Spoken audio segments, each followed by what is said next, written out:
فقہ سیرہ مکی اور مدنی دور پر کام ہونا چاہیے.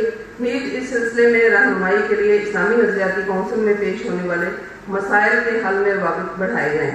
سیرت چیئر کا اہتمام یہ بھی ہونا چاہیے کہ جو مستشرق آپ صلی اللہ علیہ وسلم کی ذات اقدس پر جو اعتراضات کرتے ہیں ان کا علمی اور تحقیقی جواب دیا جائے. بچوں کے لیے سیرت ایجوکیشنل چینل، سیرت میوزیم بنایا جائے. ایک ہی وقت میں بچہ مکمل طور پر آپ صلی اللہ علیہ وسلم کی سیرت کے واقعات کو دیکھ سکے اور ویژول جو چیزیں ہوتی ہیں اس کا جو انسانی شخصیت کے اوپر اثر ہے وہ ہم جانتے ہیں. سیرت کے لیے ایک یوٹیوب چینل بھی بنایا جائے. سیرت پر چھوٹے چھوٹے ٹیمپلیٹ بنائے جائیں اور پھر ان کی فیس بک پر اور ٹویٹر پر اشاعت کی جائے. اختلاف رائے اور مکالمہ پر ایک فریم چارٹ بنایا جائے اور اس کو سرکاری اور نیم سرکاری جامعات، کالجز، اسکولز کے بورڈز پر آویزن کیا جائے. او لیول اور اے لیول کے نصاب سیرت کا جائزہ لیا جائے اور اس میں نوجوانوں کے لیے وہ عملی جہاد پیش کیے جائیں جس کا نوجوانوں کے کردار سے تعلق ہو. بچوں اور بچیوں کو عفت اور عصمت کے فروغ کے لیے نصاب میں وہ موضوعات شامل کیے جائیں. اساتذہ کی ٹریننگ کے لیے ہر سال کالجز کے اساتذہ کی ٹریننگ کے لیے ایک عنوان ٹورڈز انڈرسٹینڈنگ رسول صلی اللہ علیہ وسلم ان 21st سینچری. اس کے تحت پروگرام منعقد کیے جائیں اور ان میں رسول اللہ صلی اللہ علیہ وسلم بحیثیت والد، بحیثیت شوہر، بحیثیت سسر، معلم، تاجر، مربی، ڈفرینٹ جو سیرت کے موضوعات اس کے اوپر ایکسٹینسو لیکچرز دیے جائیں. نوجوان نسل کے نت نئے اعتراضات کا جواب کلامیات سیرت یعنی لاجیکل آرگیومنٹس کی بنا پر کیا جائے. فیکلٹی کی سطح پر دروس سیرہ کا انعقاد کیا جائے. اس کے لیے سیرہ سوسائٹی کا قیام عمل میں لایا جائے گا انشاءاللہ بہت جلد اور وہ اپنی ایکٹیویٹیز اس حوالے سے کرے گی. باہمی رابطے کے لیے ایک سالانہ سطح پر اس قسم کی مجالس کا اہتمام کیا جائے تاکہ سیرت پر کام جو ہو رہا ہے مختلف اداروں میں اس پہ ریپیٹیشن نہ ہو اور کام آپس میں کراس چیک ہوتا رہے. نوجوانوں میں تطہیر فکر اور تعمیر فکر پر خصوصی طور پر توجہ دی جائے. فن سیرت نگاری پر اشاریے اور انڈیکس قائم کیے جائیں. نیشنل سیرت ریسرچ کاؤنسل بنائی جائے اور اس کی متعلقہ اداروں سے منظوری کروائی جائے اور فردر وہ ایکریڈیشن باڈی بن کر فیوچر میں جتنی بھی ریسرچز ہیں وہ اس سے اپروو ہو کر ان کو کنٹینیو کروایا جائے. نبی کریم صلی اللہ علیہ وسلم بطور رسول حریت کے عنوان پر کام کروایا جائے. دینی مدارس کے ساتھ کے نظم سے روابط بڑھائے جائیں. یورپ، امریکہ اور عرب ممالک میں سیرت پر ہونے والے کام سے آگہی اور اس کے مربوط اور مؤثر اقدامات کی بڑی اور فوری ضرورت ہے. اس کے اوپر عمل کیا جائے. سوشل میڈیا اور عالمی میڈیا سے اس سلسلے میں استفادہ کیا جانا چاہیے. مختلف این جی اوز کے اشتراک سے ربائب نبوی کے موضوعات پر ورکشاپ آگاہی پروگرامز منعقد کروا کر سماج میں بے سہارا بچوں کے تحفظ کا شعور پیدا کیا جائے. عرب اور ہند کی سیرت نگاری میں مسلم خواتین کے کام کو نمایاں کیا جائے تاکہ خواتین میں مطالعہ سیرت اور سیرت نگاری کا ذوق پیدا ہو. فکر اقبال سے ماخوذ پیغام سیرت کو شامل نصاب کیا جائے. کم از کم مڈل سے ایم اے تک سیرت رسول کے متعلق ایک مستقل مضمون سلیبس کے اندر شامل ہو اور اس کے لیے انشاءاللہ جو بھی فیوچر میں لاہ عمل ہے ہم اس پہ کام کریں گے. چند ایک سفارشات ہی فردر ہم ان کو ریفائن کریں گے. میں انہیں بالاختصار ان چیزوں کو آپ کے سامنے رکھا ہے. انشاءاللہ اس کو ہم فردر ریفائن کر کے تمام ممبرس کو بھی پیش کریں گے. میں آخر میں شکریہ ادا کرنا چاہوں گی اس کانفرنس کے انعقاد کے سلسلے میں مجھے جن افراد کا جن تعاون مجھے رہا. یقیناً اداروں کی سطح پر ہم کوئی بھی ایکٹیویٹی کرتے ہیں تو اس کے اندر ڈفرینٹ پہلو ہیں جس کو ہمیں دیکھنا ہوتا ہے جس میں ہمیں تعاون اور معاونت کی ضرورت ہوتی ہے. ہائر ایڈمنسٹریشن سے یقیناً محترم وائس چانسلر صاحب انجینئر پروفیسر ڈاکٹر عطا محبوب صاحب کی میں تہہ دل سے شکر گزار ہوں جن کی مورل لاجسٹک تعاون کے بغیر یقیناً میں اس بڑے کام کو بالکل کرنے کا سوچ نہیں سکتی تھی.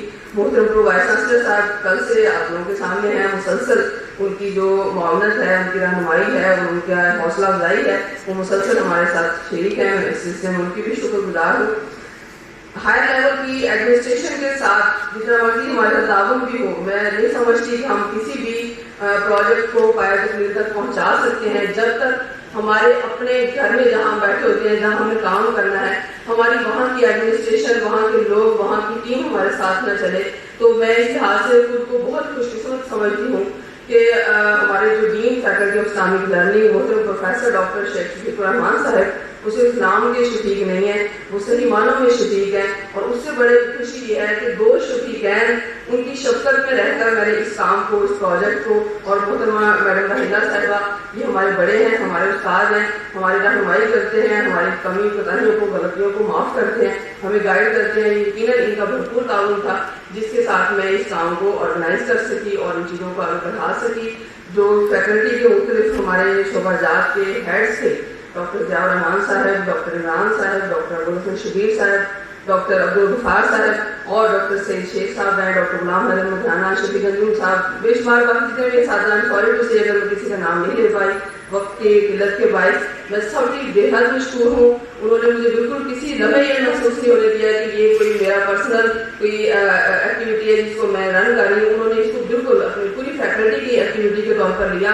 ان کا بھرپور تعاون میرے ساتھ تھا اور مجھے یہی لگا کہ ہم ایک بڑی مضبوط ٹیم بن کر اس چیز کو کر رہے ہیں. اور میں پھر وہی بات کہوں گی کہ کیونکہ یہ اس مقدس ذات کا کام ہے جس کے لیے اللہ تعالیٰ اسباب پیدا کرتے ہیں، وسائل پیدا کرتے ہیں. ہم جب اس کی پلاننگ کر رہے تھے تو ہمارے لیے ہمیں اوڑھنے کے لیے کوئی کمفرٹر، کوئی بستر دے، ہمیں ٹھنڈ لگ رہی ہے. تو یہ یقیناً اس اللہ تعالیٰ کی ذات کا خاص کرم ہے، کیونکہ جب ہم اس راہ پہ چلتے ہیں، اس کے نبی کے خدمت کے لیے کوئی کام کرتے ہیں تو یقیناً اللہ تعالیٰ کی جو مدد ہے وہ ہمارے شامل حال ہوتی ہے، غیب سے مدد آتی ہے. میں آپ سب حاضرین کی بہت زیادہ شکر گزار ہوں اور اس کے ساتھ میں سب سے اجازت چاہوں گی.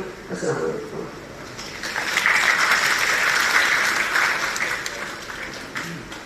بہت شکریہ میڈم. جب انسان محنت کرتا ہے تو اللہ تعالیٰ اس کا اجر بھی دیتا ہے، اس دنیا میں بھی اور آخرت میں بھی. ڈاکٹر سبیلہ کوثر صاحبہ اور ان کی ٹیم نے انت تک محنت کی اور پوری یونیورسٹی کی انتظامیہ ان کے ساتھ تھی. تو اللہ تعالیٰ نے اس کانفرنس کو کامیاب کیا. اللہ کے فضل و کرم سے یہ کانفرنس کامیابی کے ساتھ پایہ تکمیل کو پہنچی. ہمارے مقررین پاکستان کے دور دراز علاقوں سے، شہروں سے یہاں تشریف لائے ہیں اور ان کی یہ قربانی ہے، وقت کی قربانی، اور انہوں نے اپنی قیمتی مصروفیات کو چھوڑا، یہاں اس کانفرنس کو رونق بخشی. ہم نے ان کے لیے شیلڈز کا انتظام کیا ہے. یہ ایک ٹوکن آف لو ہے اور ان کے لیے ایک یادگار ہے.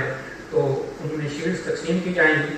میں pro vice chancellor doctor Nabil Akhtar Sahab اور dean faculty of Islamic learning professor doctor Sheikh Shafiq الرحمان صاحب، ڈائریکٹر سیرت چیئر ڈاکٹر سبیلہ کوثر صاحبہ سے گزارش کروں گا کہ وہ مخصوص جگہ پر تشریف لائیں تاکہ ہم اپنے مقررین، اپنے مہمانوں میں شیلڈز تقسیم کر سکیں. میں سب سے پہلے گزارش کروں گا حافظ محمد عارف گانجی صاحب سے کہ وہ تشریف لائیں اور اپنی شیلڈ وصول کریں. حافظ محمد عارف گانجی صاحب کراچی سے تشریف لائیں.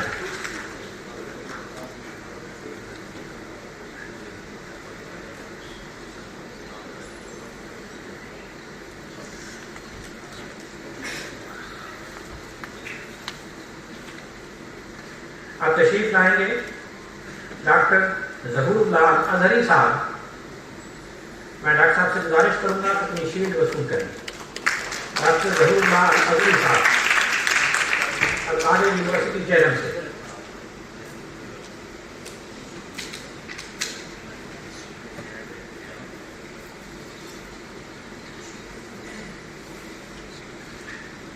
یونیورسٹی آف اوکارا سے ڈاکٹر عبدالغفار صاحب تشریف لائے ہیں. سر آپ اپنی شیلڈ وصول کریں.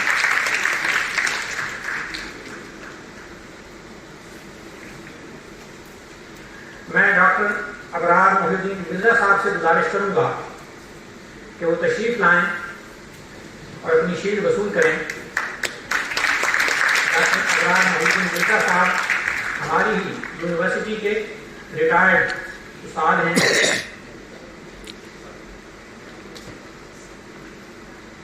اب تشریف لائیں گے ڈاکٹر حافظ محمد ثانی صاحب. پروفیسر ڈاکٹر حافظ محمد ثانی صاحب اپنی شیلڈ وصول کریں گے.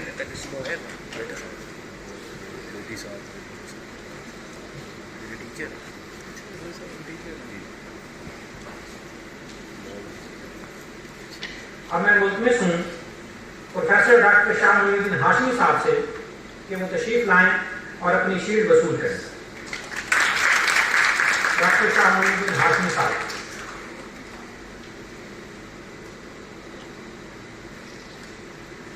ڈاکٹر شہناز غازی صاحبہ سے گزارش ہے کہ وہ تشریف لائیں اور اپنی شیلڈ وصول کریں. ڈاکٹر صاحبہ کراچی سے تشریف لائی ہیں, یونیورسٹی آف کراچی سے.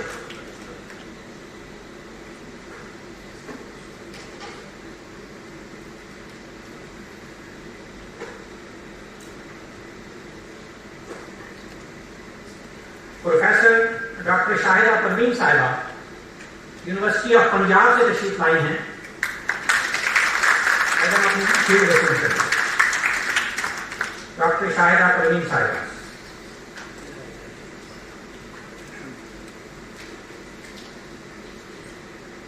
پروفیسر ڈاکٹر عامر قاسم صاحب سے گزارش ہے کہ وہ اپنی شیلڈ وصول کریں. ڈاکٹر عامر قاسم صاحب.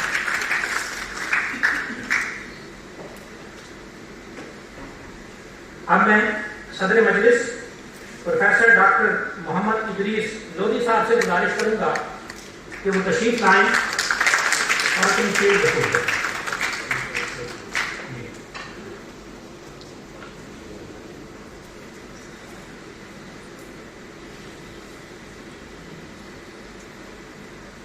میں ڈاکٹر علی طارق صاحب سے گزارش کروں گا کہ وہ تشریف لائیں اور اپنی شیلڈ وصول کریں. ڈاکٹر علی طارق صاحب انٹرنیشنل اسلامک یونیورسٹی اسلام آباد سے تشریف لائے.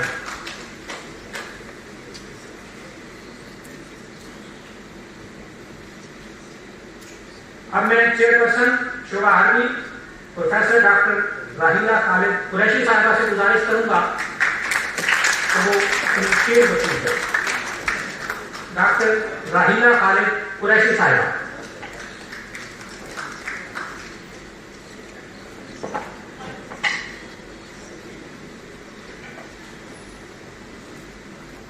سر آپ کا بہت بہت شکریہ. اس کے ساتھ ہی اس سیشن کے اختتام کا اعلان کیا جاتا ہے. جزاکم اللہ احسن الجزاء.